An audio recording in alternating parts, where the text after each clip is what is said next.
There's a lot of craftsmanship that is involved here at this plant in Spirit Lake, Iowa. Each part has a hand on it. There's no robots that are putting these bikes together.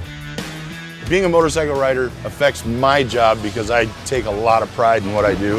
I think you go the extra mile to make it a better bike. There's a string that ties all those people together, and then when you see our product out there, it forms it. So, I mean, that's our standard, that's our emblem, and it forms a bond with the employees. The Indian motorcycle is a work of art in itself because there's always something that's handled by hand. You can see the craftsmanship when you go into a dealership and you're looking at that prospective motorcycle. You're gonna step back and you're gonna be like, wow, that's an awesome looking bike.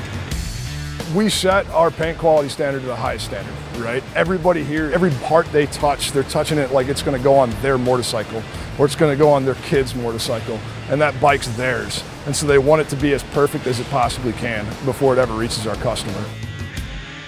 The Scout line is where I started, and I probably had my hands somewhere on my bike when I was building it.